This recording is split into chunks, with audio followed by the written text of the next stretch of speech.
Welcome. Would you like to introduce your name, year, course, and university?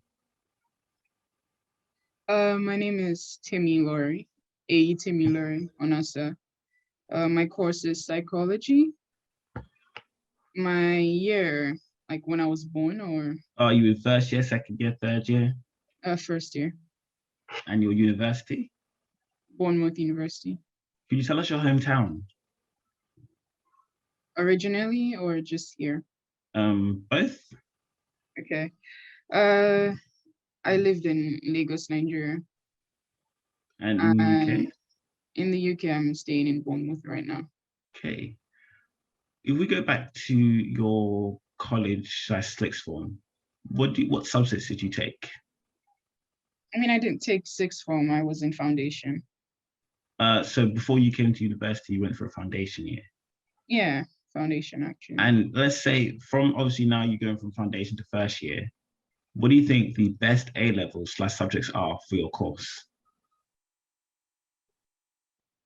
Best subject for my course. A levels or subjects to best prepare a student for your I course. mean, what I was the psychology that I was studying the psychology in foundation, Kaplan College actually, and the most of like the subjects didn't really relate with what we're doing right now. It wasn't like as deep in context of psychology as it is. They were just teaching us the basics like writing and teaching us how to write reports and you know just the basics, like intermediate digital application. And what else did they teach us again? Extended extended project. That one was like more like actually teaching us like the basics on how to like structure our writing and stuff. And there was math too, and then there was biology. Biology was like the closest to the whole psychology stuff. But biology was like so general that it seemed like it wasn't really like deep into the psychology that we're doing right now. Yeah. Hey, if we now go into a university, can you tell us the best and worst things about studying at Bournemouth University? Honestly, Honestly. So we'll uh, start with the worst. I mean, I can't really say like generally, but personally, like from my own personal experience, because like right now we're in the COVID, that's like the only thing that I can say that's the worst experience, just the whole COVID and not being able to like have like the the first year university experience, where you're able to like put yourself out there and fully do things actually, but Is there you're anything else? limited. Oh, go in- on. What? Go on, sorry. Yeah, you're limited in many ways. But like the best thing about Bournemouth, I think just the view, You can just sit down and just keep staring at different places and not really get tired of looking at it and, of actually looking at the beauty of stuff, And when you're walking past, a lot of things just captures your attention. And then Mm. you think like, oh, it's just going to capture my attention the first time. But then continually, like day by day, and I've been here for like 2 years, and I still like get fascinated by some certain stuff, which is kind of weird. Yeah, but that's it. Is anything else good or bad, or is that pretty much just like you said? It's pretty much the pandemic and the view is the good Yeah, and bad and good. just the pandemic, being limited by stuff. Okay. If we now go into the accommodation, where are you living? Where did you live in your foundation year? Um, I'm still in the same place I live in my foundation year. Which I used is, to I stay in Lansdowne Point. and what is it like living in Lansdowne Point? I it's okay, it's nice. I mean, it has its disadvantages and advantages. Well, a lot more advantages than disadvantages. I am staying in a studio right now, but like in general, like flats was good, Yeah. Okay. And if we had like a scale of party to study, what kind of accommodation would you say it is? More party or more study? Oh, what do you mean? So obviously the people that are staying in the accommodations, are they more parties or are they more of a quiet accommodation? Definitely a more quiet accommodation. And I'm happy because like the whole night yesterday, I was just hearing people screaming from the other accommodation. I can't imagine if this accommodation was party and then the other one was like party joined Hmm. together. I will not be able to sleep at all. So Okay. yeah, but it's more quiet. If you're now going to the Bournemouth area, can you tell us what it's like to live in the Bournemouth area as a first year student? Like specifically or like Just for yourself, your personal experience of what it's like. So the shops, the restaurants, the nightlife, the walk-in, the beach, just everything, what it's like. for me it can be boring, like extremely boring because I'm not used to this rural area thing, like this small town thing. I just really like I'm used to like the city kind of life. So, moving from like a really city place where it's just a whole lot of people and then coming from Lagos to here and maybe from I actually first came from Lagos, then from there I was in London, then from London to Bristol. So like this is like my first like small town I'm actually staying in. And at first when I first moved here, I found it like really boring because it wasn't like vibrant or like loud or when you go to New York, it's like wow, like so many people doing so many different things. But here it's like more calmer and more peaceful, which Mm. is not what I'm used to, So it was really boring at first, but then eventually I actually like saw the bright side of things and I started to enjoy it really. Yeah. Hey. For the course, I would say pick something you like, pick something you're passionate about. Because on Mm. the long run, you're not always going to be passionate about some topics that they bring up. There's some psychology topics that I'm just like, oh my God, this is like so boring. Mm. But there's some that I just find so fascinating and just so interesting. So I would say ask people questions about your course, ask them about the town you want to go to, just ask about the experiences. Those experiences suit you? Does it not suit you? Do you want to like, is it something you find that you would enjoy? You know, and will you want to do it in a long time? Like think about 5 years from now, 6 years from now, 7 years from now, 8 years from now, 10 years from now. Is this something that that you're so passionate about that you can see yourself doing in future? If you can't see yourself doing that course in the future, I would advise the person not to do it. But if you can see yourself doing it and, putting in effort and passion, because I've seen so many people that they say that they're not really sure why they're doing the course that they're doing, or they don't really like the course. And they might be living up to other people's expectations, maybe their parents, or their parents said, oh, you should study this course. So, or you should go to university. If you know university life is not for you, don't do it. You don't have to go. It's your choice, your life, your responsibility, your accountability. It's not, you don't have to do something to live up to other people's expectations of what they think you should do. If Mm. you don't like the medicine degree, don't do it because that's a whole lot of effort and you're just going to have to do the student loan thing and drop out in the middle of it because you find it extremely hard.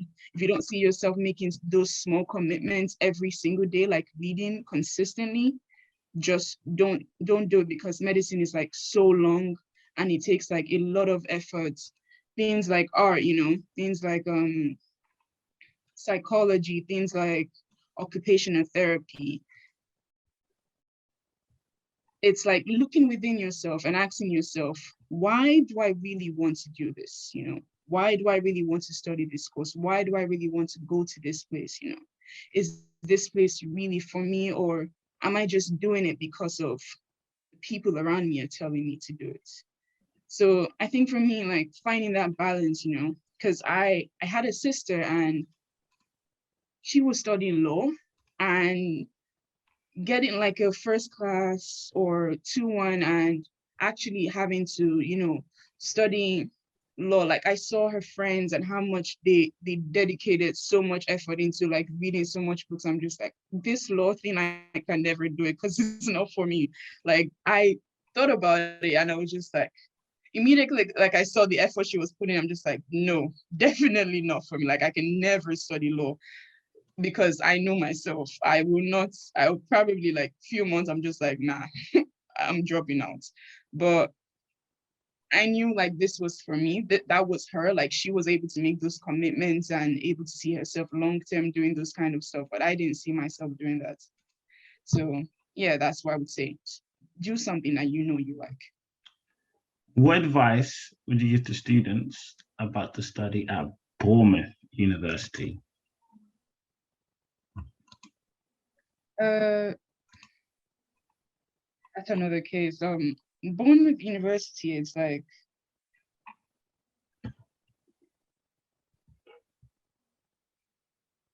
first year students or just students in general? So this is just about them. So students about to study at Bournemouth, so just coming in. Uh, like I said before, explore. If you like it, try it out. Go to seminars.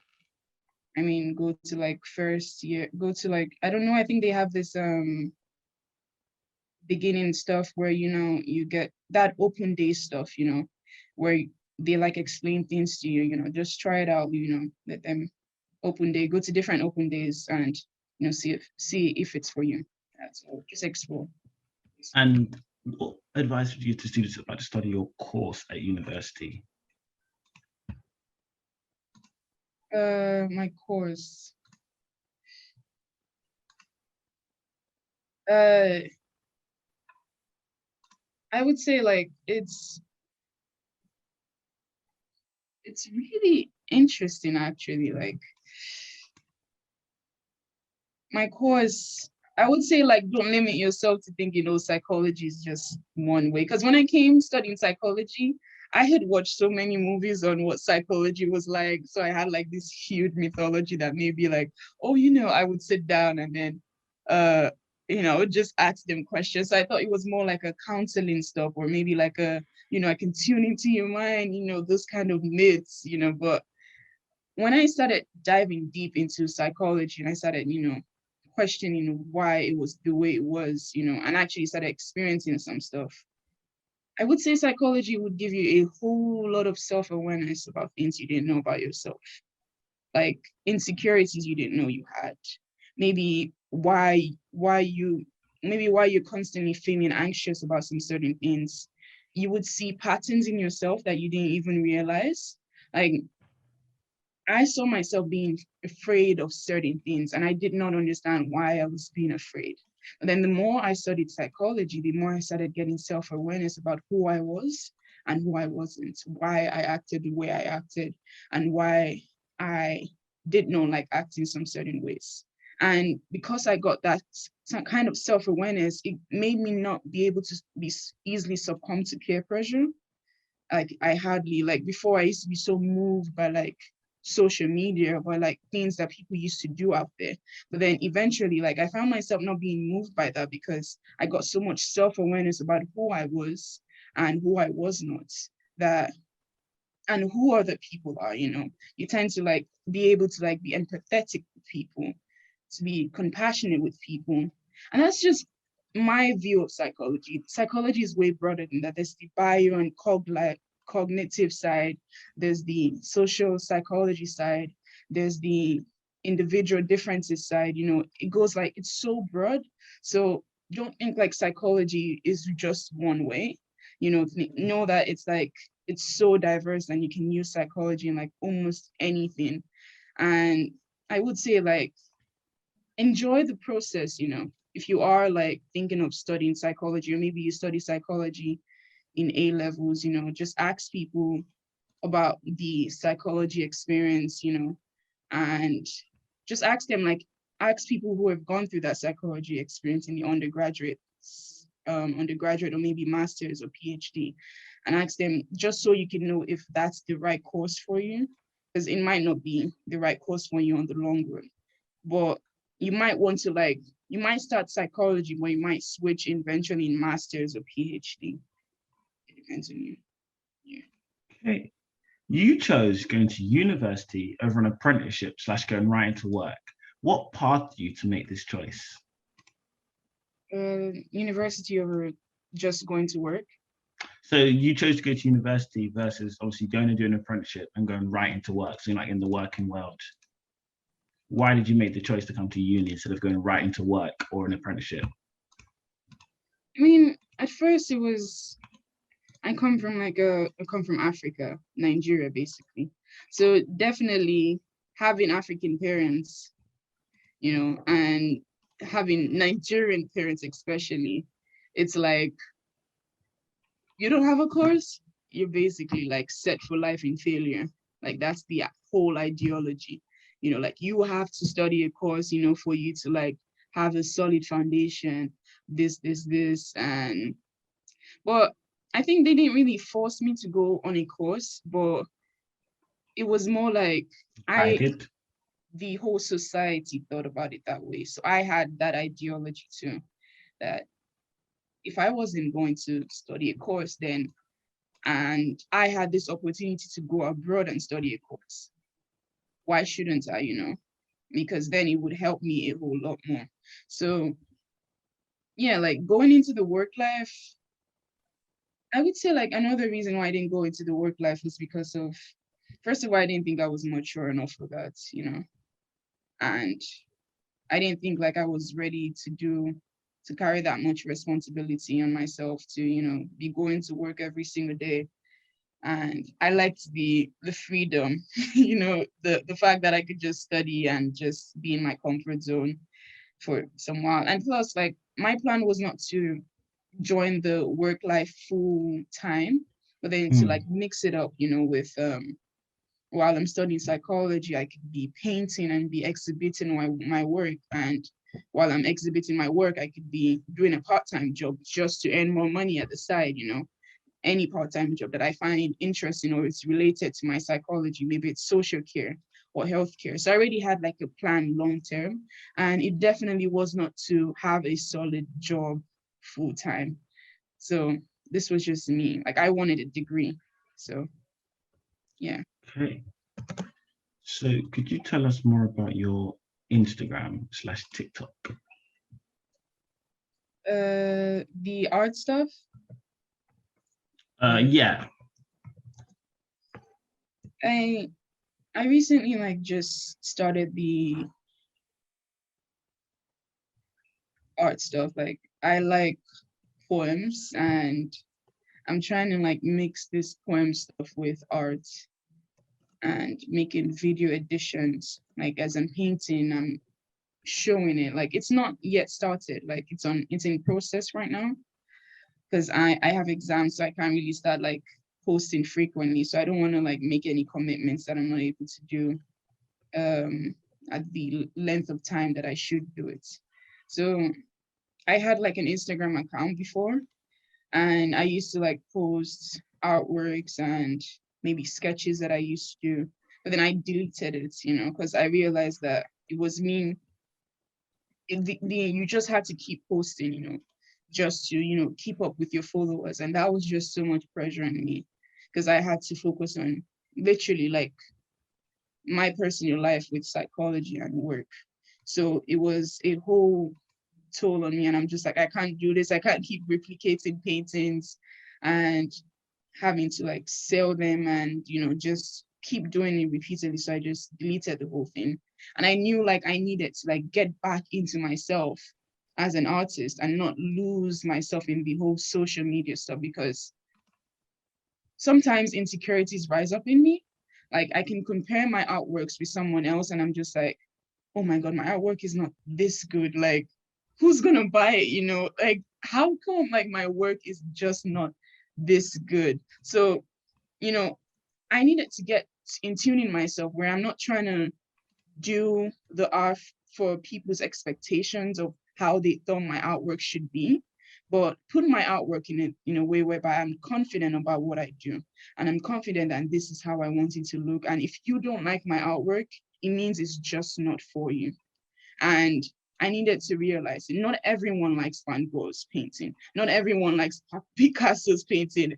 I saw literally someone buy 1 point something billion just for 2 colors. I definitely will not do that, even if I had that money. But I'm starting to realize that art is just so broad. And just like as much as every psychologist is not for every, it's not going to suit every patient, you know, or there's some particular patients who like some particular doctors. When people see my work and they see my artwork is not going to fit everyone. Not everyone's going to like it. Not everyone is going, you might see it, but it might not be for you. It might not be so compelling where you might say, oh, you know, I want to hang this on my wall. But there might be someone else who say, you know, I want to hang this on my wall. Like this is, I just have to have this. And it's just like music. Some people like hip hop, some people like R&B, some people like jazz. And you realize that, oh, you know, this is just my taste. You know, this is not my taste. And, you know, at first I didn't know that, you know, I was so premature at that time. And I'm still growing, you know, I'm still like a little baby trying to, you know, gradually reach those steps. But it's more like, I didn't realize like how much I was putting so much peer pressure on myself to deliver artworks and how much insecurities it was building up in me. So I knew that this was not right. I was trying to gain recognition and people's expectations from me, especially those close around me, to see me in a particular way. So because I knew like I was losing my mind while painting, which is something you should definitely not do, because as an artist, you're expressing yourself. You're expressing yourself through paintings and trying to connect to that painting. So it wasn't me like trying to realize like, oh, you know, I need to just delete the whole paint. I need to delete the whole Instagram. This thing is driving me crazy, or I need to suspend it. And I knew I couldn't suspend it because then eventually it would only be suspended for like a week. Then I'll still be receiving notifications thereon, and I can't suspend it all the time. So I just said, you know, I'm just going to delete the whole thing, come back again, start a new one, just like I am right now, and be prepared, like really prepared. Like right now, I'm a very in-person person. So I've been exhibiting in like restaurants and cafes, you know, and the in-person one has actually helped me to be more in tune with myself than the social media world, you know, because then now I know like, oh, I've done the in-person one, so I can do the social media one, you know. So yeah, that's just in general. That's the whole TikTok stuff. I do the video, post the process, then put a poem behind it and a spoken word behind it, and you know, it's posted.